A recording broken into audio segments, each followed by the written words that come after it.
네, 아무도 해낼 수 없을 것 같았던 일이지만 누군가는 이런 일을 쉽게 해내기도 하고요. 또 누군가는 오랜 시간이 걸려서 끝까지 도전해내는 사람들도 있습니다. 다른 사람이 못했다고 해서 내가 도전하지 못할 이유도 없고요. 또 내가 못했다고 해서 다른 사람들이 도전하지 못할 이유도 없죠. 결국 어떤 일이든 해보지 않고서는 그 결과를 알 수 없다는 건데요. 단지 한 번 실패했다고 해서 난 역시 이것밖에 안 되는 사람이야 라고 마음을 먹는다면 그렇게 마음먹은 순간부터가 진정한 패배가 아닐까 싶어요. 오늘 강연을 통해서 나를 믿고 앞으로 한 발짝 더 나아갈 수 있는 용기, 그런 용기를 배워보는 시간 가져보려고 하는데요. 박수영 강사님을 큰 박수로 앞으로 한번 모셔볼게요. 네, 안녕하세요. 안녕하세요. 반갑습니다. 네, 강사님 오늘 어떤 강연 들려주실 건가요? 네, 오늘 오프닝 멘트 너무 완벽하게 해주신 것 같아요. 그 내용이 저희 강연의 그대로. 감사합니다. 제가 네. 선견 지명이 있었나 봐요. 그래서 나를 찾는 그런 방법. 요새 이제 청춘들이 자아에 대한 고민을 많이 하지만 과연 내 자아가 무엇인가 잘 모르고 있어요. 그래서 저와 함께 자기 스스로를 찾아가는 그런 여정과 또 그런 여정 속에서 반드시 실패를 해야만 한다는 그런 메시지 전해드리도록 하겠습니다. 네, 오늘 좋은 강연 한번 기대해 보도록 하겠습니다. 네, 감사합니다. 네. 생각이 흐르는 시간 청산유수 박수영 강사님의 강연을 박수로 청해 보겠습니다.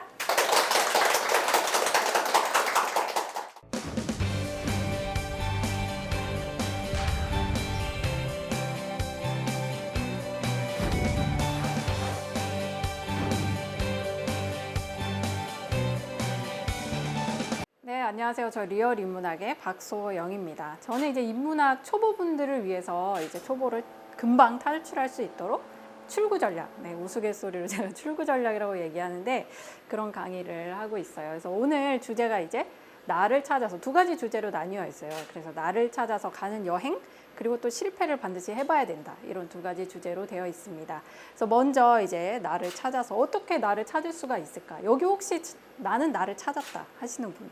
네, 조용하시네요. 네, 그렇습니다. 이게 쉽지 않아요. 네, 어릴 때부터 계속 뭐 정규 교육을 받아도 어려운 일이 나를 찾는 일입니다.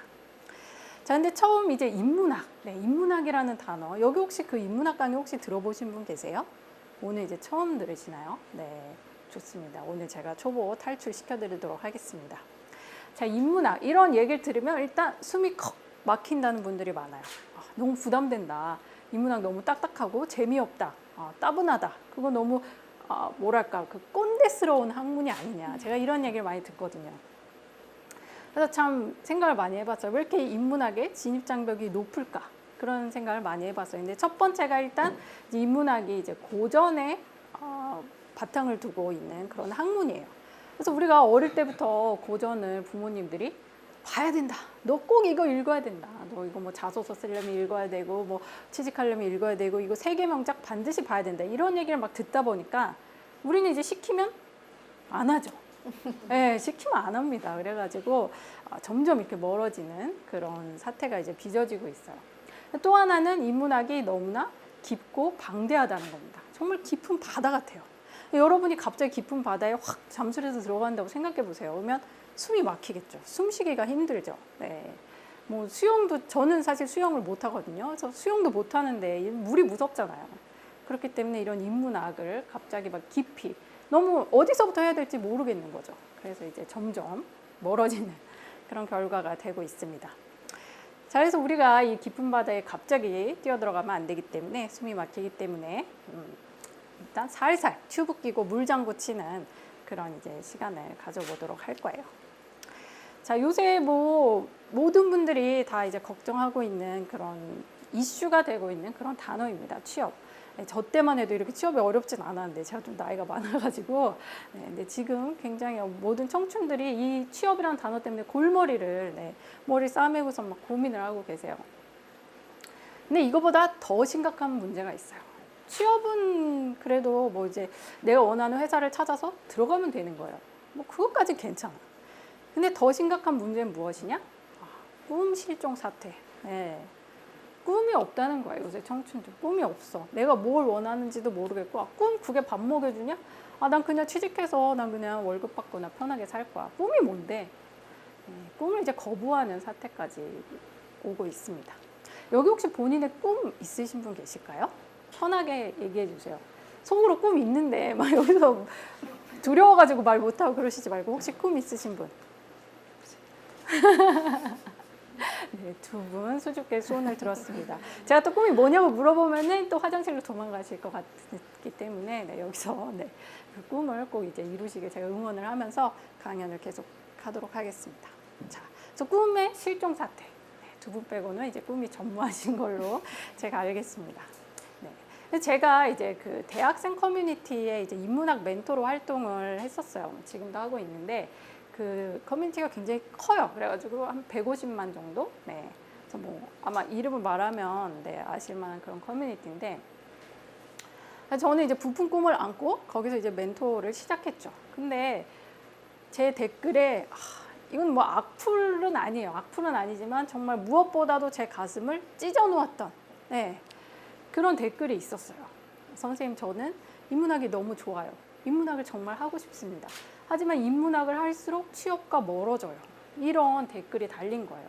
그래서 제가 이제 그날 밤에 잠을 못 잔 건 아니고 잠 잘 잤어요. 잠은 잘 잤는데 막 고민을 한 거예요. 왜 이렇게 인문학을 원하는 사람들이 있는데도 불구하고 취업과 멀어진다는 이유만으로 왜 청춘들이 다 인문학을 이렇게 멀리 할까? 네. 정말 가슴이 아팠습니다. 그 질문이라기보다 질타에 가까웠죠. 네. 근데 여러분이 하나 놓치고 있는 게 있어요. 우리가 이제 뭐 열심히 취직 준비를 합니다. 뭐 토익 점수도 따고 그다음에 대외 활동도 하고 열심히 학점도 따고 해요.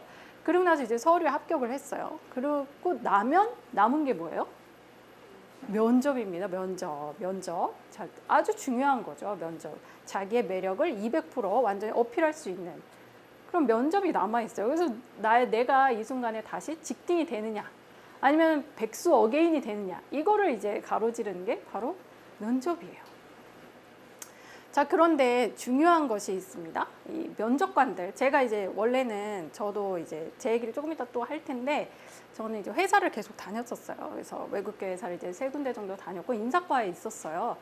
그래서 제가 뭐 사실 직접적인 채용 담당은 하지 않았지만 이제 제가 그런 사례들을 많이 접했겠죠. 근데 그 면접관들이 항상 똑같이 하는 얘기가 있어요. 네. 그게 뭐냐? 애들이 다 똑같다. 네. 똑같은 말을 한다. 다 외워와가지고, 네, 그 뭐 책방에서 책 사가지고 다 똑같은 얘기를 한다. 아무 개성이 없다는 거예요. 자기가 이 회사에서 정말 왜 일을 하고 싶은지, 누구랑 일을 하고 싶은지, 내 꿈은 뭔지 이런 얘기들을 안 한다는 겁니다. 중요한 그 본질, 핵심은 빼놓고 다 똑같은 얘기를 한다는 거죠. 정말 슬픈 일이에요. 자기 개성을 나를 찾고 내 얘기를 하면 되는데 스토리로서 풀어가면 되는데 그걸 이제 못 하고 있는 거죠. 근데 다행히도 다행스러운 게 하나 있어요. 이 면접을 보시는 분들, 우리가 이제 회사에 가서 면접을 보시는 분들이 누구냐? 바로 사람이라는 겁니다. 뭐 상어나 뭐 공룡 이런 게 아니고 우리가 사람이랑 면접을 보는 거예요. 그러면 그 사람한테 점수를 잘 따면 되겠죠. 자, 그러면 우리가 토익 점수를 잘 따고 싶으면 토익 공부를 열심히 해요. 그리고 학점을 잘 따고 싶으면 우리 전공 공부를 열심히 합니다. 자, 그럼 사람한테 점수 따고 싶으면 뭘 공부해야 돼요? 사람을 공부하면 되는 거예요. 그 사람을 공부하는 학문이 뭐냐? 인문학이라는 겁니다. 인문학의 정의죠.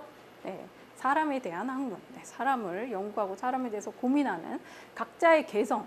네, 이런 그 다양성의 포용력이라고나 할까요? 네, 인간이 다 저마다의 다양성을 가지고 있고 우리 똑같이 생긴 사람 아무도 없죠. 네, 다 다르기 때문에 그 다름을 인정하는 그런 학문이 바로 인문학입니다.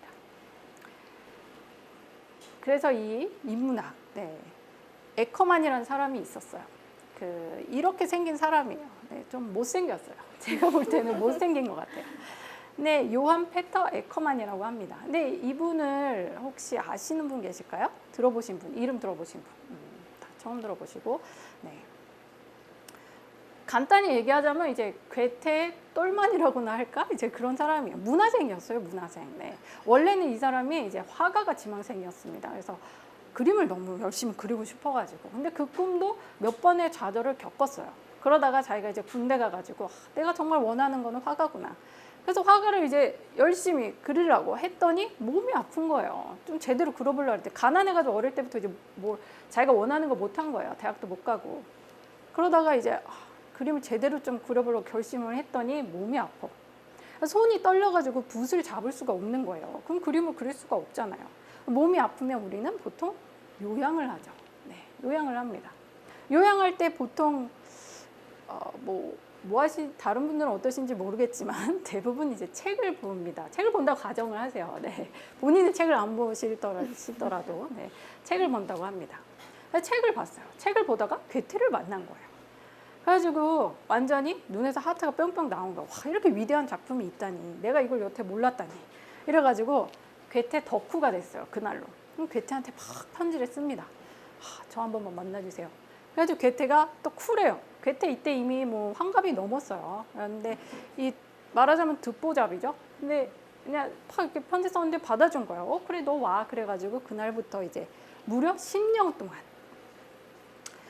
동안 괴테의 비서 생활, 문화생 생활 이런 것을 하면서 거의 매일 일기를 썼어요. 그래가지고 이제 써낸 책이 괴테와의 대화라는 책입니다. 이 책이 또 이제 니체가 독일 최고의 교양서라고 아주 입에 침이 마르도록 칭찬을 했던 그런 책이에요. 그래서 나중에 혹시 기회가 되시면 이 책을 꼭 한번 보시면 좋겠어요. 근데 이 책도 진입 장벽이 조금 높아요. 그래가지고 두꺼워요, 책이. 이런 두께가 이제 2권이에요. 하지만 이제 너무 겁내지 마시고 처음에 몇 장 보다가 이제 덮어버린다고 하더라도 꼭 한번 보셨으면 좋겠습니다. 그래서 이 사람이 근데 이제 괴테 책을 읽었잖아요. 그 괴테 책을 읽고선 자기가 남긴 감상문이 있어요. 그게 아주 멋있어요. 네. 보시면 우리가 이제 명작이라고 하는 것들이 있잖아요. 소위 명작이라고 부르는 것들, 그런 작가들의 작품을 읽고 연구하면서 우리가 뭐 많은 것을 진짜 얻겠죠. 하지만 그 중에 가장 중요한 거는 뭐냐? 우리가 나의 내면뿐만 아니라 또 외부의 세계를 다양한 거를 받아들일 수 있다. 이런 얘기예요. 그래서 그 책은 간접 경험이잖아요. 여러분도 아시다시피. 우리가 뭐 이제 물론 책이 직접 경험을 따라갈 수는 없어요. 우리가 뭐 가이드북 뭐 100권, 1000권 본다고 하더라도 그 나라 가보는 게 낫습니다. 그래서 이거는 간접 경험이기 때문에 직접 경험보다 못하지만 직접 경험으로 우리가 할 수 없는 거 있잖아요. 살인 이런 거. 그거 굳이 할 필요 없잖아요.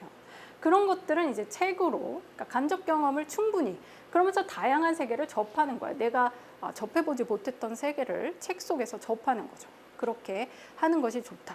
그래서 그런 작품을 통해서 인간의 특성을 더 잘 관찰할 수 있게 되었다. 자, 그럼 보세요. 여기서 이렇게 책을 읽으면서 인간의 특성을 잘 관찰하고 파악하게 됐어요. 이런 사람이 면접을 가면은 면접관도 잘 파악이 되겠죠. 그리고 잘 면접을 볼 수가 있겠죠. 자, 그래서 인문학으로 사람이 된다. 사람이 될 수 있다. 그래서 내가 진짜 사람이 되면은 남들이 다 나를 알아서 모셔갈 거다. 그런 얘기입니다. 인성이 중요해요. 제가 항상 강조하는 게 뭐냐면 사실 우리 그 정규 과목 중에 인문학 꼭 넣어야 된다고 저는 생각을 해요. 어릴 때 이제 인성이 먼저 길러지고 나서 그 위에 이제 토핑을 얻는 건데 인성이 안 돼 있는데 뭐 아무리 점수가 좋아봤자 그런 사람들 뭐 좋은 회사 간다고 해도 금방 자기 인성이 들통납니다. 오래 갈 수가 없어요. 그래서 먼저 정규 교육으로 이제 인문학을 넣으면 참 좋겠다. 게임도 넣으면 참 좋겠다. 이런 생각을 항상 하고 있습니다. 자, 인성. 그래서 여러분들 꼭 인문학을 통해서 우리가 초등학교, 중학교 이제 정규교에서 가르쳐주면 좋겠지만 그렇지 못하기 때문에 혼자서 열심히 공부를 하셔가지고 꼭 인성이 탄탄한 그런 사람이 되시길 빌게요. 자, 그래서 이런 인성을 바탕으로 내가 이제 자아를 발견할 수가 있어요. 자아라는 말을 굉장히 이게 어색한 단어는 아니죠. 항상 접했던 그런 단어인데 또 그만큼 뭔지 모르는 그런 단어예요. 알지만 아는 듯 알지 못하는 그런 단어가 바로 이제 자아라는 그런 단어입니다. 왜냐? 이게 우리가 계속 남이 살으란 대로 살아서 그래요. 어릴 때부터 부모님이 살으란 대로 살고 또 선생님이 살으란 대로 살고 계속 너는 커서 이런 직업을 갖는 게 좋겠다. 부모님이 얘기하면 또 그걸 공부하고 부모님이 심지어 막 과도 정해줘. 너 대학에 이과를 가는 게 좋겠다. 이게 뭐 미래가 유명하다더라.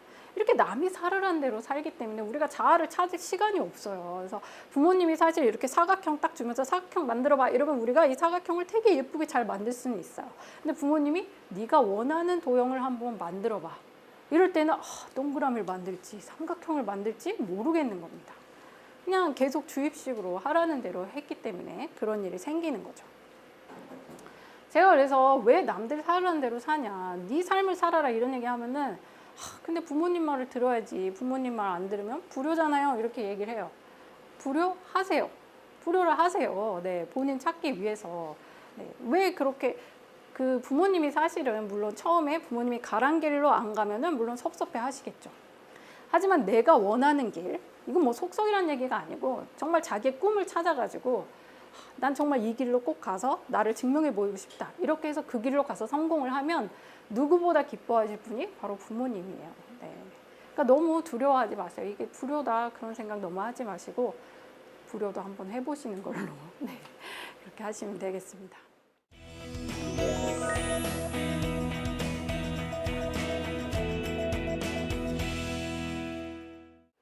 자, 그래서 이런 과정을 거쳐서 이제 나를 찾아가는 겁니다. 네. 자, 여러분 그 인생을 누구를 위해서 삽니까? 그렇게 부모님 말 잘 듣고 선생님 말 잘 듣는 거 좋겠지만 누구를 위해서 살아요? 결국 나를 위해서 살죠. 위기지약이라는 그런 말이 있어요. 네. 나를 위해서 하는 겁니다. 네. 자아의 사실 이 말의 뜻은 원래 자기의 본질을 찾는 거예요. 나의 본질. 네. 내가 뭐지? 내가 왜 이 세상에 왔고? 그러니까 사실 철학적인 질문인데, 그러니까 제가 이 용어를 쓰는 것은 남들 살으란 대로 살지 말아라. 공부? 너가 원하는 공부를 해라. 이런 얘기를 하기 위해서 하는 겁니다. 우리 뇌가 되게 도어락이 잘 돼 있어요. 그래가지고 우리가 공부를 하죠. 공부를 했어. 근데 옆에 있는 애가 내가 공부하는 걸 되게 시샘하고 막 질투를 하는 거예요. 그런다고 해서 걔가 내 머리를 열고 내 머릿속에 있는 거 꺼내갈 수 있냐? 없죠. 네. 심지어 나 스스로도, 네. 저도 이제 직업 강사고 제 머릿속에 있는 걸 막 이렇게 풀어놓는 게 제 직업인데, 그럼에도 불구하고 제가 알고 있는 걸 다 온전히 이렇게 잘 전달하기는 힘들어요. 내가 내 뇌를 열고 꺼내서 보여주고 싶어도 어려운 게 그거예요. 그래서 공부는 다 자기를 위해서 하는 겁니다. 네. 뭐 부모님 위해서 공부하는 거 아니고 선생님을 위해서 공부하는 거 아니에요. 그래서 본인을 위해서 꼭 열심히 공부를 하시기 바랍니다. 그러면서 내가 원하는 대로 그럼 이제 좋아요. 그래, 그러면 부모님이 살라는 대로 살지 않고, 그래, 그러면 나는 내 삶을 살 거야. 그래, 내가 원하는 대로 살 거야. 내가 좋아하는 걸 찾아서 내 꿈을 찾아서 살 거야. 자, 이렇게 결심을 했어요. 근데 여기서 이제 또 커다란 문제가 생기는 거야. 내가 원하는 게 뭐지? 그걸 모르는 겁니다. 내가 원하는 게 뭐지? 내가 원하는 거 혹시 정확히 아시는 분 계세요? 내가 먹고 싶은 거 그런 거 말고, 네, 내가 원하는 일, 내가 하고 싶은 일, 네, 내가 하고 싶은 일을 정하신 분, 아무도 안 계시고, 네. 근데 너무나 이제 이게 정상이에요. 네, 보통 이렇게 정상입니다. 왜냐하면 그럴 시간이 없었기 때문에, 그럴 기회조차 없었죠. 내가 나에 대해서 생각해보고 내가 정말 좋아하는 게 뭘까 이렇게 생각할 기회조차 없었기 때문에 내가 원하는 거를 모르는 게 아주 당연한 그런 얘기입니다. 자, 그럼 먼저 보아야 할 것은, 내가 원하는 것을 찾기 위해서는 나를 먼저 사랑해줘야 돼요. 네. 나를 먼저 사랑할 줄 알아야 돼요. 그래야지만 나를 찾을 수가 있어요. 자, 그래서 우리가 맹자구절 하나 볼 건데, 자, 이런 거 보면은 우리는 토해요. 네, 토합니다. 네, 좀 조심하셔야 돼요. 진짜 이게 좀 토하시더라고요. 네, 한문에 대한 이 거부감 말도 못해요. 네. 그래서 제가 그 강의할 때 고민을 많이 해요. 근데 너무 좋은 말이 많거든요. 사서삼경. 왜냐면 우리 그 자아에 대한 질문, 내가 원하는 게 뭐지? 내가 어떻게 살지? 이런 질문도 사실 조선시대 때는 10대 때 다 졸업했어요. 네. 10대 때 다 저런 사서삼경 읽으면서 본인에 대한 철학 다 갖추고 나서 뭐 20대 되면은 이미 다 모든 것이 이루어져 있는 그런 상태였는데, 우리가 지금 이런 거를 이제 배우지 못하고 너무 좋은 구절이 많은데도 이제 한문이라서 막 거부를 합니다. 내용을 제가 설명을 해드리면, 이 한 꼬맹이가 이제 지나가면서 노래를 하는 거예요. 노래를 하는데 이제 창랑이 이제 뭐 한강물 같은 그런 이름이에요. 그래서 저 물이 되게 깨끗하다. 그러면 내 갓근을 씻어야지 이렇게 얘기한 거예요. 근데 예전에는 선비들이 자기들이 가장 아끼는 거, 본인의 자존심, 이게 갓이었어요. 그래서 가장 나의 소중한 물건을 씻어야지 이런 얘기를 하는 거예요. 가다가 또 저 물이 더럽네. 그럼 내 발이나 씻어야지 이렇게 얘기한 거예요. 자, 그래서 공자가 그걸 딱 듣고 야, 니네 꼬맹이들아, 저거 좀 들어봐. 물이 깨끗하니까 가끈을 씻는다 그러고 물이 더러우니까 발이나 씻는데. 그러면 이게 누구 탓이냐? 물 탓이라는 거예요. 물 탓. 네. 물이 자기 관리를 못해서, 물이 자기 스스로를 사랑해서 물을 깨끗이 관리했으면 남들도 자기의 소중한 걸 내어줄 텐데, 물이 자기 관리 못하고 자기를 막 함부로 대해서 물이 더러워지게 놔둬가지고 사람들이 발이나 씻는다는 거예요. 그래서 사람이 반드시 먼저 나를 무시하기 때문에 남들도 날 무시한다, 이런 얘기입니다. 그런 게 이제 가정과 나라 다 똑같은 그런 케이스가 되겠죠. 그래서 하늘이 우리한테 뭔가 우리가 뭐 불운이 겹쳤다, 뭐 안 좋은 일이 있다, 이런 건 어떻게 피할지 모르지만 내가 나를 무시하고 내가 나를 미워해가지고 생기는 일은 아무도 그거 어떻게 고쳐줄 수 없다는 그런 얘기예요. 네. 그래서 한문으로 보면은 이제 이렇게 보실 수가 있습니다. 네. 자, 근데 보고 조금 이렇게 와닿으시나요? 조금? 네. 내가 나를 사랑해줘야겠다, 이런 생각 조금 드시나요? 내가 나를 무시하니까 남들도 날 무시하는 거니까, 내가 나를 잘 대접해주면 남들도 나를 되게 소중한 사람처럼 잘 대접해주겠구나, 이런 생각 꼭 한번 하셨으면 좋겠습니다. 자, 제가 여기 뽑아버리세요라고 썼는데 뭘 뽑으라고 했을까요? 네. 조금 전에 우리가 내가 내 꿈을 찾았어요. 그래서 내가 하고 싶은 일을 찾았습니다. 그래서 막 열심히 하고 있어. 근데 옆에서 네가 뭘 한다 그래, 그건 너 적성에 안 맞는 것 같아, 너 그런 거 하지 말고 차라리 이걸 해봐, 라든지 뭐 주변에 뭐 부모님 이제 걱정하는 거죠. 사실은 그분들이 뭐 아기가 있어서 그런 얘기를 하는 건 아니고 걱정하는 건데, 그런 얘기 많이 들려옵니다. 근데 그거를 내가 내 의식에서 받아들이면 안 돼요. 그냥 그런 이어폰으로 들린다고 생각하시고 그 이어폰 뽑아버리세요. 그냥 남들이 그런 얘기 할 때 내가 가고 싶은 게 가는데 자꾸 누가 나한테 잔소리 한다, 뽑아버리세요. 그걸 이어폰 뽑듯이. 네. 그렇게 하셔야 됩니다. 그러지 않고 내가 계속 남들 살아가는 대로 살다가는 나중에 30 넘어서 40 넘어서 사춘기가 와요. 네. 우리가 예전에 10대, 20대 때는 이제 뭐 부모님이 살아가는 대로 막 열심히 공부하느라 사춘기가 그때 오는지도 모르게 왔는데, 그러다가 내가 직장에 갔어. 그리고 뭐 대리되고 과장 됩니다. 그 후에 갑자기 물 밀듯이 쓰나미 같이 밀려와요. 이 길이 맞나? 내가 정말 이 길을 계속 가야 되나? 이게 내가 좋아하는 일인가? 난 내 좋아하는 일을 하면서 살고 싶은데 난 이 일이 재미없어. 근데 이 일을 생계 때문에 이렇게 하고 있다. 그런 걱정들, 사춘기가 30대 지나서 오게 되는 거예요. 네. 그러면은 이때부터 이제 걷잡을 수가 없어요. 막 범퍼카 같이 막 여기저기 부딪히기 시작합니다. 막 인생이 범퍼카 같이 여기 부딪혔다. 그때 돼서 이제 뭐 원하는 거 찾으려고 하니까 모르겠는 거예요. 이걸 해야 될지 저걸 해야 될지 모르겠는 거예요. 범퍼카처럼 막. 이게 근데 모양이 별로 좋지 않아요. 30대 돼가지고 막 범퍼카 같이 이렇게 하는 거 모양이 좋지 않습니다. 이게 근데 누구 얘기냐? 제 얘기예요, 제 얘기. 네, 제 얘기예요. 제가 이제 회사 계속 다니면서 저도 뭐 이제 좀 뭐 그렇게 착한 딸은 아니었지만 그럭저럭, 그럭저럭 그래가지고 이제 뭐 대학교 가서 뭐 이제 직장 다니고 이제 남들이 뭐 너 되게 좋은 직장 다녀서 부럽다 이렇게 말할 만한 그런 직장 다니고 했는데 이제 30대 지나서 정말 이건 너무 못하겠는 거야. 너무 괴롭고 회사 다니는 게 너무 싫고 그런다고 갑자기 내가 그럼 회사를 그만두고 뭘 해야 될지도 모르겠는 거예요. 네. 그래, 그럼 내가 좋아하는 일을 내가 해야 되는데 그럼 내가 뭘 하지? 이런 고민들을 계속 한 겁니다. 엄청 오래 했어요. 그 고민을 또 저는 똑똑하지 못해가지고 저 범퍼카 생활을 거의 한 10년을 한 것 같아요. 그래서 여러분들은 그런 실수를 하지 않으시도록 지금 청춘, 젊을 때 그런 생각을 다 해놓으셔야 돼요. 내가 좋아하는 게 뭔지 생각 미리미리 해놓으셔야 됩니다. 그걸 위해서 우리가 인문학을 배우는 거예요. 내가 나를 찾기 위해서. 근데 이 말이 사실 잘 와닿지 않을 수 있어요. 왜냐면 인문학이 이거를 꽁꽁 숨겨놨거든. 네. 꽁꽁 숨겨놔가지고 답이 사실 그렇게 보이지 않아요. 그리고 내용은 지루하고. 그래서 별로 인문학 하면 정말 내가 내 꿈을 찾을 수 있을까? 막 이런 의심들을 많이 할 수밖에 없습니다. 안타까워요. 네. 꿈. 네, 인문학을 통해서 꿈을 반드시 찾아야 되는데 여러분 좋아하시는 그 스티븐 스필버그 감독 혹시 아시죠? 그분이 어디 나와가지고 강연을 했어요. 네, 강연을 했는데 그 기자들이 이제 물어봤대요. 기자들이 만나가지고 그냥 뭐 별거 아닌 질문이에요. 그냥 What do you do? 이렇게 물어봤대요. 너 뭐 하니? 뭐 이렇게 물어봤대요. 그랬는데 자기가 그때 자기가 이걸 의도한 대답은 아니었는데 갑자기 이 말이 튀어나왔다는 거예요. I dream for a living. 이렇게 얘기를 한 거예요. 네. 그래서 근데 자기가 몇 년 뒤에 그거를 곰곰 씹어봤을 때 정말 그게 맞는 말이었다. 이런 생각이 들었다는 거예요.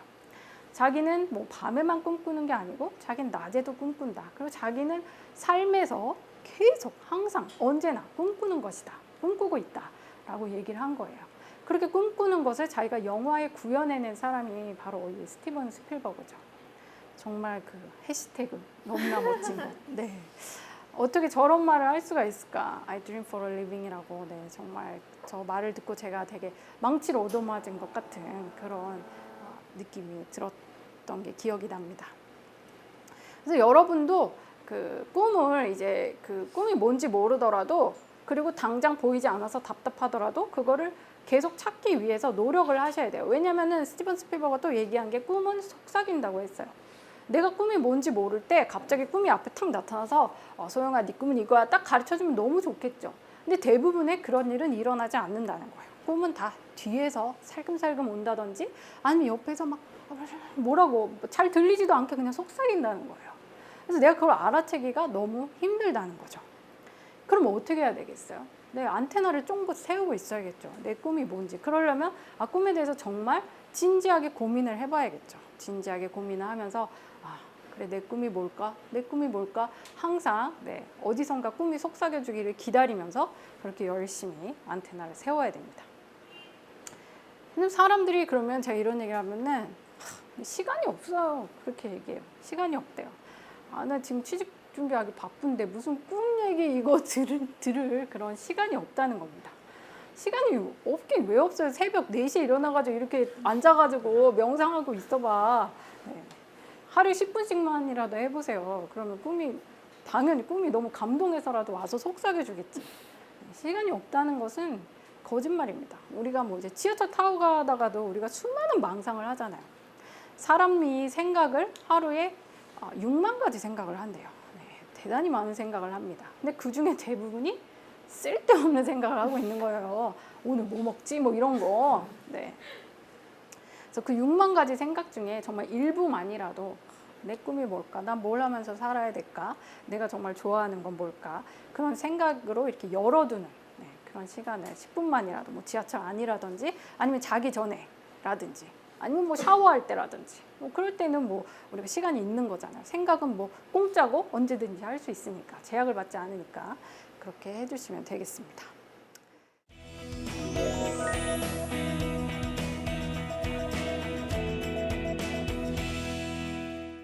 이런 그 꿈을 찾는 과정에서 더없이 좋은 조건이 무엇이냐? 바로 청춘이라는 거예요. 청춘. 네.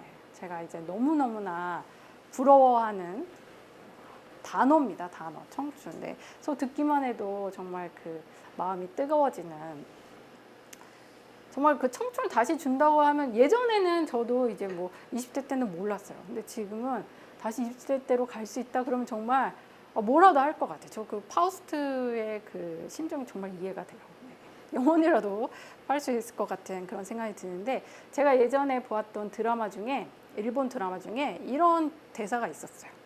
내가 신이라면 청춘을 인생 가장 마지막에 놓겠다. 네. 너무나 공감이 가는 그런 단어예요. 왜냐면 우리가 저 소중함을 모른 채로 청춘이 그냥 휙 가버려요. 그리고 나서 내 청춘 어디 갔지? 막 이렇게 생각하는 거죠. 그래서 사실 청춘이 얼마나 소중한지 알면 저렇게 맨 뒤에 오면 참 좋을 텐데. 가장 우리가 뭐 행사 갔을 때 가장 중요한 VIP는 가장 맨 나중에 나타나잖아요. 그래서 가장 맨 나중 그만큼 아껴두었다가 오롯이 즐기고 싶은 그런 것이 바로 청춘인데 이걸 이제 신이 짓궂어가지고 앞칸에 놓은 거예요. 앞칸에. 네. 앞칸에 놓았습니다. 너무 빠른 앞칸에 놓았어요. 김난도 선생님이 아프니까 청춘이다라는 책은 읽어보셨잖아요. 베스트셀러니까. 네. 그 책에 보면은 이제 자기의 인생을 만약에 80세까지 산다고 가정을 했을 때 내 인생, 내 지금 나이는 몇 시에 와 있는가. 그래서 80세를 24시로 나눈 거예요. 네. 80세를 24시로 나눴으면 40세는 난 12시죠. 자, 그러면 20세는 아침 6시예요. 겨우. 네, 새벽입니다. 새벽. 아침 6시. 네. 여러분도 지금 몇 시에 계세요? 저 지금 궁금한데. 네. 6시에 있다고 가정하고 제가 강의를 하겠는데 6시. 네. 이때는 우리가 이제 막 눈 떠가지고 눈 비비면서 아니면은 뭐 아직도 한참 자고 있는 그런 사람들도 있고 그래서 뭐가 뭔지 몰라요. 네, 뭐가 뭔지 모릅니다. 저 때 정말 눈 바짝 뜨고 네, 안테나 쫑긋 세우고 그렇게 있으면은 참 좋을 텐데 그러지 못한다는 거죠. 게다가 6시뿐만 아니라 인생을 100세로 놓았을 때 이걸 이제 기차로 제가 환산을 해봤어요. 자, 100세. 우리가 뭐 이제 100세 시대니까 그러면 기차 10칸이라고 한번 생각을 해보세요. 자, 그래서 첫 번째가 이제 1살부터 10살, 네, 뭐 2살부터 1살부터 10살, 11살부터 20살 이렇게 쭉쭉쭉 나가는 겁니다. 그래서 100세까지 산다고 했을 때 청춘이 저는 이제 보편적인 청춘이란 단어의 그 의미를 말하고 있는 거예요. 네, 세 번째 칸에 있어요. 세 번째 칸. 네, 21살부터 30살까지. 네, 그러니까 청춘입니다. 보통 그렇게 얘기를 하죠. 이거 딱 한 칸이에요. 네, 10칸 중에 한 칸. 한 칸이고 저렇게 앞에 있어요. 그래서 우리가 이 칸을 오버보버 그냥 이렇게 지나가고 나면은 나머지 7칸을 네, 계속 범퍼카처럼 이렇게 부딪히고 가는 거예요. 네, 그냥 쭉쭉쭉 넘어가지 못하고. 그래서 저 나머지 7칸을 계속 그 세 번째 칸을 그리워하면서 살게 됩니다. 내가 그때 저 칸에서 좀 잘 해볼 걸. 막 이런 생각을 하면서 살게 되는 거예요. 너무나 아쉽죠. 이 세 번째 칸을 어떻게 잘 보내야 할까? 그것이 이제 여러분들이 가진 그런 숙제라고 할 수 있습니다. 이때를 이제 물론 이제 취직 걱정하면서 지내도 괜찮겠지만 하나의 그 특권, 네, 저 세 번째 칸의 특권이 무엇이냐? 바로 자유이용권을 가지고 있다는 거예요. 무엇이든지 해볼 수 있어요. 네, 무엇이든지 해볼 수 있습니다. 정말. 이게 제가 거짓말하는 게 아니고 이제 약 파는 그런 게 아니고 정말 무엇이든지 해볼 수 있어요. 네, 저 칸에서는 이제 칸막이라든지 이런 게 없어요. 어디든지 가서 뭐든지 해볼 수 있습니다. 아무도 뭐라고 한 사람이 없어요.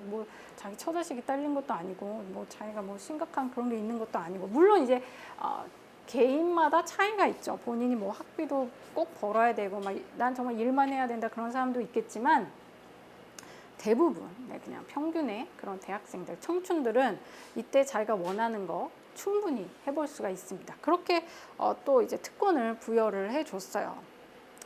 여러분 그 니체라고 이제 다 들어보셨죠? 네. 안 들어보신 것 같은 처음 본 단어같이 그렇게 보시는데 네, 니체 아주 유명한 독일의 철학자입니다. 네, 독일의 철학자. 자, 근데 이 니체가 그 니체에 대해서 조금 얘기를 하자면은 오늘 이제 인문학 강의니까 네. 니체는 사실 굉장한 그 자뻑에 빠진 사람이었어요. 어렸을 때 이제 태어났을 때 물론 자기가 이제 똑똑하다는 것도 알지만 그게 조금 지나쳤어요. 좀 지나쳐. 그리고 자기가 잘난 걸 알았던 거예요. 그래서 생각한 게 뭐냐면은 우리가 보통 그 자서전을 보통 언제 쓰나요? 우리가 자서전을 쓰는 연령대가 보통 어떻게 되죠? 죽기 전? 네, 보통 죽기 전이나 아니면 정말 나이가 들어서 내 인생을 되돌아보면서 회고록 같은 그런 형식으로 이렇게 내게 되는데 니체는 자서전을 12살에 썼어요. 12살에. 자기가 이미 너무 자기가 너무 위대한 사람이라고 생각을 한 거예요. 자기가 자기 입으로 나는 지적 평균이라고 했어요. 나한테 감염되면 아무도 헤어나오지 못한다. 그리고 자기가 쓴 저작물, 자기가 쓴 책들, 이게 인류를 위한 선물이라고 했어요. 그러니까 어떻게 자기 입으로 자기가 제가 지금 이 강의는 정말 여러분들에게 선물이에요. 이러면서 그런 얘기 제가 하면 얼마나 재수없겠어요. 그런 말을 막 했던 거예요. 그리고 근데 이제 어렸을 때 이제 가족분들이 많이 돌아가셔가지고 상실의 아픔을 겪었죠. 그래서 애가 조숙해요. 조숙해가지고 인문학 서적을 또 열심히 본 겁니다. 그래서 이제 원래 아버지가 목사였기 때문에 본인도 목사가 되려다가 그때 갑자기 이 뇌에 정말 일대 지진이 일어난 것 같아요. 네. 그리고 나서 이제 신이 없다, 네, 신은 죽었다 이런 얘기를 하게 되면서 이제 본인이 이제 다른 길을 가게 되는데, 그리고 나서 이제 스위스 바젤 대학의 교수로 갔죠. 최연소 교수로 가게 됩니다. 이 얘기는 제가 조금 이따가 또 더 자세히 해드리도록 할 겁니다. 자, 이 니체가 말했던 많은 사상 중에 이제 유명한 게 영원회귀라는 사상이 있어요. 네, 여러분 뭐 처음 들어보신 분도 계실 거예요. 영원회귀. 자, 우리가 태어났어요. 태어나고 죽죠. 네, 그게 우리가 보통 한 일생 한 사이클입니다. 근데 니체가 말한 영원회귀는 네, 태어나서 죽고 나서 다시 또 태어나요. 그리고 또 죽고 또 태어나고 또 죽는데, 그거를 내가 지금 살았던 인생을 똑같이 복사해서 붙여넣기 해서 사는 거예요. 똑같이 복사해서 붙여넣기 해서 똑같은 부모님 밑에 태어나서 똑같은 친구를 만나고 똑같은 일을 겪고, 그러면서 계속 그 인생을 반복을 하는 거예요. 네, 몇만 번을. 어떠세요? 지금 살았던 대로 똑같이 또 살아야 돼요. 어떠세요? 네. 제가 강의 다니면서 얘기하면은 또 살고 싶어요 이런 사람 한 번도 못 봤어요. 네. 대부분의 그 정상인이라면 다 이제 원하지 않습니다. 네. 난 다른 삶을 살고 싶다. 그리고 내 삶이 너무 괴로운 일도 많았고, 뭐 어떤 순간은 즐거운 일도 있었지만 그 외에는 다시 반복하고 싶지 않다라고 얘기를 합니다. 자, 그래서 니체가 여기서 중요하게 얘기하는 게 뭐냐면, 자, 그럼 좋아요. 하지만 여러분이 정말 옵션이 없어가지고 계속 산 삶을 똑같이 붙여넣기 해서 또 살아야 된다고 한다면은 네, 다른 옵션이 없어요. 그러면 지금부터라도 어떻게 살아야 되겠어요? 다시 또 살아도 좋을 만큼, 네, 지금부터라도 다시 내가 이거를 똑같이 붙여넣기 해서 살더라도 그래도 좋은 인생을 살 만큼 그렇게 지금 순간순간을 살아야 된다는 거예요. 내일부터라도. 물론 이게 쉽지는 않죠. 네, 쉽지는 않지만 그렇게 살아야 됩니다. 근데 그렇게 살기 위해서는 우리가 어떻게 살아야 되느냐? 집중을 하면 돼요. 순간순간에. 네. 내가 지금 순간순간 행복하게 살려면 지금 순간순간에 집중을 하면 됩니다. 그러면 그것들이 모여가지고 내 하루가 즐거워지고, 그 하루들이 모여서 1년, 또 12, 계속 몇 년이 지나면 그거를 똑같이 또 살아도 내가 행복할 수 있다는 거예요. 네. 이게 바로 이제 아모르 파티라는 니체의 이제 중요한 사상이 되겠죠. 지금 근데 여러분 그 순간순간 집중하면서 살고 계신가요? 네. 그러기 힘들다고 이제 보통들 얘기를 하십니다. 본인의 운명을 이제 받아들이고 내 운명이 뭐 항상 좋아야 된다 이렇게 가정하는 게 아니고 이제 내 운명이 좋은 날이 있고 굳은 날이 있어도 그거를 받아들이면서 사랑하는 연습. 그게 바로 이제 니체가 말했던 그런 사상이에요. 이 아모르 파티를 가장 아주 멋지게 잘 실천한 사람이 바로 그리스인 조르바라는 사람이에요. 네, 소설이죠. 네, 니코스 카잔차키스의 소설인데, 유명한 소설인데, 자, 그리스인 조르바. 이 책 혹시 읽어보신 분? 네, 계시고, 네. 그 이 책을 읽으면은 정말 그 카타르시스가 막 네, 오는 것 같아요. 정말 그 스트레스가 확 날아가는 그런 소설이에요. 그래서 꼭 한번 읽어보셨으면 좋겠습니다. 자, 이 그리스인 조르바는 이제 니코스 카잔차키스의 본인의 그런 실화, 본인이 겪었던 그런 진짜 이런 사람이 있었어요. 그래서 그 사람을 그 주인공으로 해가지고 쓴 건데, 이 사람이 정말 그 아모르 파티를 잘해요. 진짜로. 네. 이 조르바라는 사람이 배고프면 밥을 먹어요. 졸리면 자요. 그리고 또 여자를 만나고 싶으면 여자를 만나요. 아무 그냥 자기 하고 싶은 대로 다 하는 거예요. 네, 그냥 내키는 대로 살고 있습니다. 내키는 대로, 본인이 원하는 대로. 그리고 이 조르바가 질문한 게 있어요. 그 두목하고 조르바랑 이제 두 명이 이제 주인공인데, 두목은 책벌레예요. 네, 책벌레고 조르바는 이제 노인입니다. 두목은 젊은 책벌레. 근데도 이 훨씬 나이가 2배 많은 조르바가 두목을 두목 이러면서 잘 쫓아다녀요. 그러고 나서 이제 그 크레타 섬에서 둘이 만나가지고 조르바가 얘기를 하는 거예요. 저랑 광산 사업을 같이 하지 않겠냐고. 이제 두목이 놀라가지고, 왜요? 저 이제 처음 본 사람이 갑자기 자기 보고 사업 같이 하자니까, 아니 왜 그러세요? 이렇게 물어본 거죠. 그때 이제 조르바가 한 말이, 아니 사람들이 꼭 그렇게 왜라고 따진다. 난 그게 이해가 안 된다. 그냥 하고 싶으면 하는 거지. 아니 왜 거기다가 왜라고 자꾸 붙이느냐. 그냥 하고 싶으면 해라.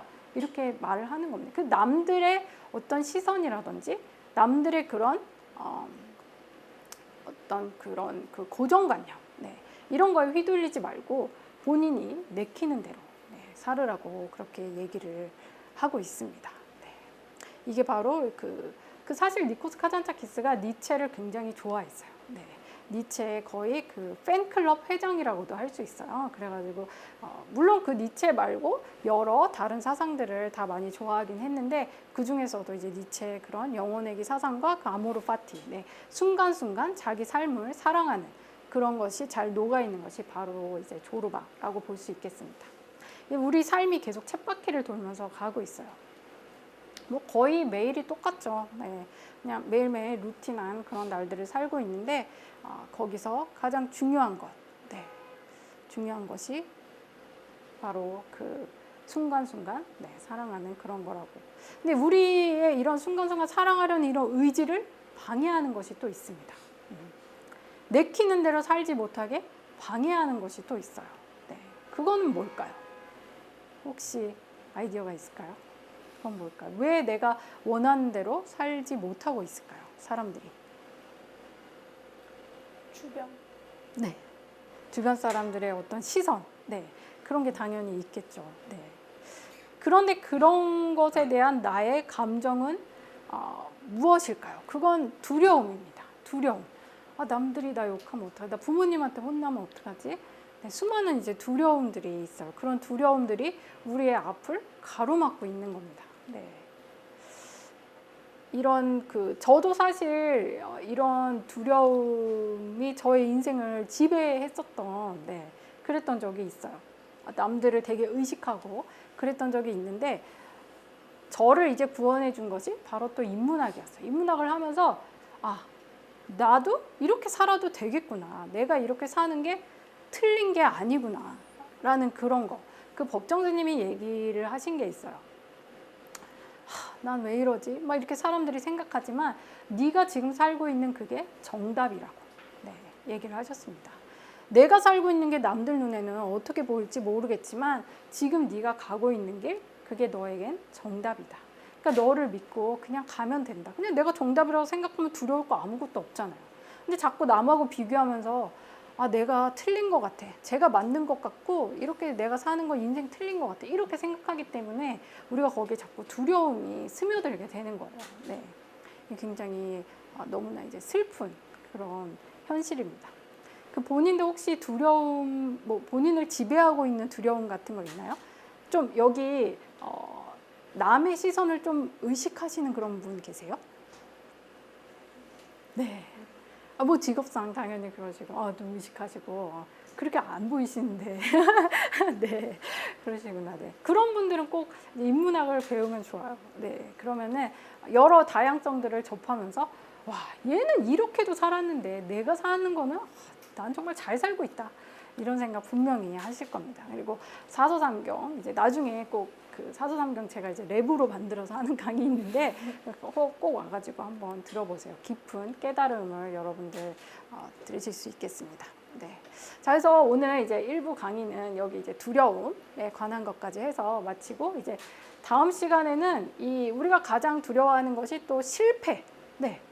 내 꿈을 찾았어. 그래서 내가 가고 싶은 길이 있어. 정했어요. 나 이 길로 갈 거야. 정했어. 그래서 부모님 반대하는 거 무릅쓰고 나 가기로 했어. 근데 일로 갔다가 나 망하면 어떡하지? 네. 그리고 그 직장인분들 많이 생각하시는 게 내가 그래 나 지금 때려칠 거야. 나 직장 때려치고 내가 원하는 거 사업할 거야. 그렇게 했는데 나 망하면 어떡하지?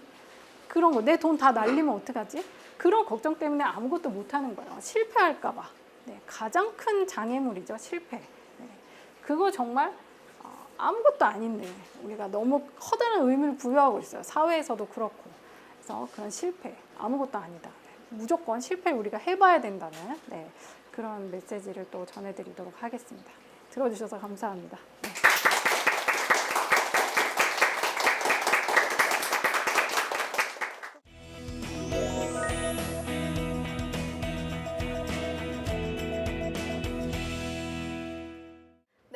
시간 박소영 강사님의 인문학 강연에 대해서 함께 했는데요. 사실 저도 국문학과를 전공했어요, 선생님. 아, 네. 반갑네요, 정말. 그런데요, 제가 정말 뜻밖의 곳에서. 네. 국문학을 전공하면서 너무 힘들었어가지고 아, 왜요? 너무 어렵더라고요. 아, 국문학은 네, 다들 그럴 수 뭐 있죠. 혹시 있으실지 모르겠지만 아마 공감하실 거예요. 저희가 교육 과정에서 아마 못 배웠다고 아까 계속 말씀을 해주셨는데 네. 저는 궁금한 게 언어 영역과 인문학은 대체 무엇이 다른 건가 좀 궁금하거든요. 네. 그쵸. 언어 영역은 아주 국지적인 영역이라고 보시면 될 것 같아요. 아까 제가 말씀드렸다시피 그 인문학의 바다가 되게 깊고 넓은데 그 중에 굉장히 작은 바다, 네, 작은 뭐 우물, 호수 뭐 그 정도가 언어 영역이 아닐까. 그리고 언어 영역은 이제 그 제가 존경하는 작가님 중에 김영하 작가님이 계신데 그 작가님이 항상 얘기하는 게 자기는 자기의 작품이 교과서에 실리는 것은 강력히 반대한다고 항상 얘기를 하세요. 네. 왜냐면 자기 작품은 작품 전체로 읽혀야지. 그걸 패러그래프 딱 따다가 여기서 뭐 이 가로에 들어갈 건 뭐고 이건 무슨 의미냐? 아무 의미가 없다는 거죠. 네. 저는 그 말에 굉장히 공감을 해요. 왜 작가들이 본인의 작품을 쓸 때 정말 그 전체 자기 열 손가락 아프지 않은 손가락이 없겠죠. 네. 모든 페이지가 자기에게 소중한데 거기서 무슨 한 페이지, 두 페이지 빼가지고 그걸로 작품을 다 이해했다는 등 그렇게 뭐 평가를 한다는 것 자체가 저는 좀 이해가 안 되고 그리고 그 작품이라는 것은 본인마다 본인의 답을 가지고 읽으시는 거예요. 물론 작가가 쓸 때 내가 이렇게 써가지고 독자들이 좀 이런 면을 알아줬으면 좋겠다 하는 작가분들도 계시겠지만 그래도 그것은 독자의 몫입니다. 독자의 즐거움이에요. 독자만의 즐거움. 이 작품을 내가 이렇게 해석하든 저렇게 해석하든 그거는 독자의 몫이지 거기에 무슨 정말 딱 사지선다형, 오지선다형의 정답이 딱 있는 게 아니거든요. 그건 정말 우리 그 작품의 상상력을 축소시키는 것밖에 안 돼요. 우리가 작품을 왜 읽죠? 상상력을 더 넓게 갖기 위해서. 제가 아까 조금 전에 이제 그 얘기했지만 그 스티븐 킹이 소설을 쓸 때 본인이 이 작품, 문학 작품을 쓰고 이것을 읽는 것은 하나의 마술이다라고 얘기를 했습니다. 그게 어떻게 마술이냐? 스티븐 킹은 지금 미국에 살고 있어요. 나이도 우리랑 다르고 우리가 어디서 글을 쓰는지 몰라요. 하지만 그 사람이 뭐 예를 들어 본인의 미절이라는 작품에서 그 주인공을 묘사를 했다고 해볼게요. 뭐 정말 지저분한 행색을 한 여자가 식탁에 앉아가지고 막 이러면서 케이크를 우거우거 먹고 있었다. 이런 글을 하나 썼다고 해볼게요. 그럼 우리가 지금 그걸 읽고 있죠. 그럼 우리는 스티븐 킹이 창조한 그것을 보고 있어요. 똑같은 것을. 네, 똑같은 것을 보고 있습니다. 각기 다른 장소에 있지만 그 사람이 발신한 것을 우리가 수신을 하는 거예요. 그런 즐거운 그런 그 행동이 독서인 것이지 거기서 무슨 답을 찾고 그 외의 것은 전부 다 틀린 답이다, 오답이다 이런 것 자체가 저는 말이 안 되는 것 같아요. 언어 영역은 인문학이 전혀 아닌 것 같아요. 네. 그동안 저희가 배웠던 인문학이라고 생각했던 것들이 어려운 이유가 있었던 것 같아요. 이렇게 답을 찾으려고 하다 보니까 좀 읽다 보면은 굉장히 어려웠잖아요. 그러면 선생님 인문학은 도대체 어떻게 좀 공부를 하면 좋을지 방법을 좀 알려주시면 좋을 것 같아요. 네, 말씀드렸다시피 이제 너무나 깊고 방대하기 때문에 범접하기가 이제 힘들죠. 그래서 제가 아까도 뭐 이제 물장구를 치는 마음으로 해야 된다고 했는데 두려움을 없애는 게 일단 중요해요. 뭐 인문학 별거 아니다 생각하고 하시면 되고 일단 한 걸음이 먼저예요. 네, 생각만 하고 뭐 행동이 없으면 그거 아무것도 아니겠죠. 그러니까 먼저 본인이 좋아하는 거 아무거나 읽으세요. 뭐 서점은 가실 거 아니에요. 서점 안 가세요? 서점은 가시잖아요. 서점 가시면 거기 이제 뭐 책들 쫙 꽂혀 있는 거 있잖아요. 거기서 하나 그냥 본인이 고르세요. 그럼 그 책을 읽다 보면은 예를 들어서 그 책이 또 다른 책으로 인도를 해줘요. 네, 그 책을 읽으면 그 책이 실마리가 돼서 또 다른 책을 읽게 해줘요. 이게 무슨 말이냐? 그 책을 읽었는데 너무 재밌어. 그럼 그 작가의 다른 작품을 보고 싶다는 얘기예요. 아니면은 그 작가가 그 안에서 이 책 뭐 다른 책을 읽어봐라 라고 얘기할 수도 있는 거고요. 그렇기 때문에 어떤 뭐 정답은 정말 없어요. 본인이 끌리는 거, 본인이 원하는 거, 좋아하는 거 그런 것을 그냥 아무거나 가벼운 거 하나부터 시작하시면 고무줄기 딸려오듯이 점점 안으로 가시게 될 겁니다. 그럼에도 불구하고 서점에 갔어요, 저희가.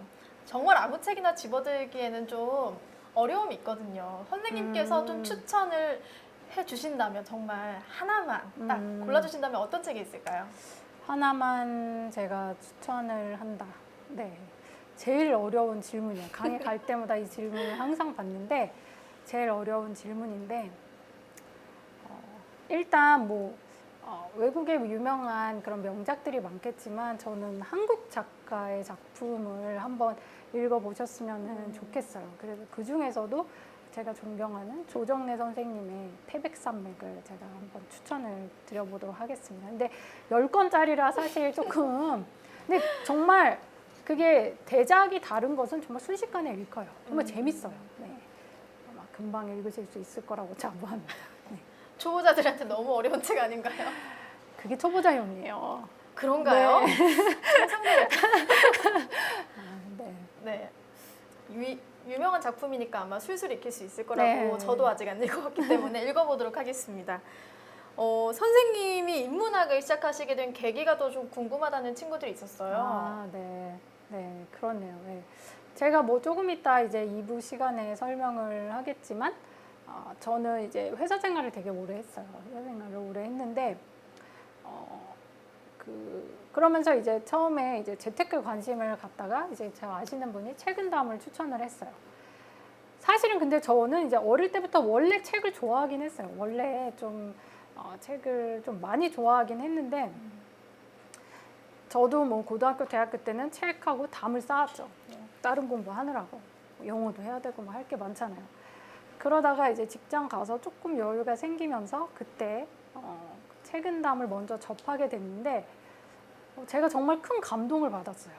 여기 정말 처세의 지혜, 그리고 내가 나를 보는 지혜, 이런 게 여기 정말 다 들어있구나. 그리고 그렇게 어렵지도 않아요. 그 조지훈 시인이 그 한글말로 잘 번역해 놓으신 게 있어요. 그래서 별로 어렵지 않습니다. 그리고 제가 그 구절들을 이렇게 찾아보면서 이렇게 좀 검색을 하다 보니까 되게 뭐 유명한 사람들이나 뭐 굉장히 성공하신 분들이 다 그거를 본인의 인생의 모토로 삼고 있는 구절들이 되게 많았어요. 길지 않은 구절들인데. 그래서 와, 이거 정말 멋있다. 그리고 이렇게 살면 정말 내가 마음이 괴롭지 않겠다. 왜냐면 저는 좀 이제 멘탈이 또 유리 멘탈이었어가지고 어릴 때 그래서 굉장히 상처도 많이 받고 괴로웠어요. 네, 사는 게 괴로웠어요. 저는 좀 사는 게 괴로웠던 순간들이 있었어요. 그래서 내가 어떻게 하면은 행복하게 살 수 있을까 이런 고민들을 혼자 많이 했었던 것 같아요. 근데 그럴 때 제가 또 성격이 지금은 이제 앞에 나와서 막 이렇게 얘기하고 하지만 사실 굉장히 내성적이에요. 그래서 남하고 어울리고 뭐 유흥 뭐 술 먹고 뭐 이런 거 아무것도 저는 잘 못해요. 그래서 할 수 있는 게 책 읽는 거 말고는 별로 없었어요. 네, 그래가지고 그런 뭐 내가 괴로울 때나 상처받았을 때 이럴 때 주로 책을 많이 봤어요. 근데 그 책들이 정말로 저를 이렇게 어루만져줬어요. 정말로 저를 위로해주고 남들에게 얻을 수 없는 공감. 그러니까 제가 약간 문제가 있었던 아이였겠죠. 사람들과 공감하지 못하고 사람들과 소통하지 못했던 거죠. 그러고는 그냥 내 세계에 파묻혀가지고 책을 보면서 책에서 공감하고 소통했던 그런 사람이었던 거예요. 근데 그러면서 조금씩 제가 이 어두운 구덩이에서 조금씩 나오게 된 거예요. 네. 그러면서 저는 그래서 인문학의 힘을 믿게 됐어요. 정말 이걸 하면, 인문학을 하면 정말 내가 더 나은 사람이 될 수 있구나. 지금보다 더 나은 사람, 조금 덜 괴로운 사람, 조금 더 행복한 사람이 될 수 있구나. 그걸 정말 느끼게 됐어요. 느끼고 그거를 내가 알게 되면은 계속 할 수밖에 없게 되는 것 같아요. 근데 그거를 모르시기 때문에 지금 책을 이렇게 멀리 하시는 게 아닐까. 그렇죠. 네, 안타깝습니다. 보통 고민이 있거나 좀 힘든 일이 있으면 친구나 맞아요. 부모님을 찾아서 네. 얘기를 많이 해보려고 하잖아요. 선생님이 생각하실 때 대화하는 것보다 책을 봤을 때 더 좋은 점이 있다면 어떤 게 있다고 생각하세요? 그러니까 결국 내가 그런 힘든 일이 있을 때는 나는 이 사람은 공감을 원합니다. 만약에 친구를 만나서 나 이런 일이 있어서 너무 괴로워 얘기를 했는데 친구가 그게 뭐가 괴로워? 이렇게 얘기하면은 사실 그 친구랑 얘기하고 싶은 생각이 안 들겠죠. 그렇죠. 친구가 어머 너 정말 그런 일이 있었어. 어머 어떻게 이러면서 공감을 해주기 때문에 그래서 우리가 이제 수다를 원하는 건데 저는 책에서 그런 걸 많이 느꼈던 것 같아요. 책을 보았을 때 아 맞아 나도 이랬지.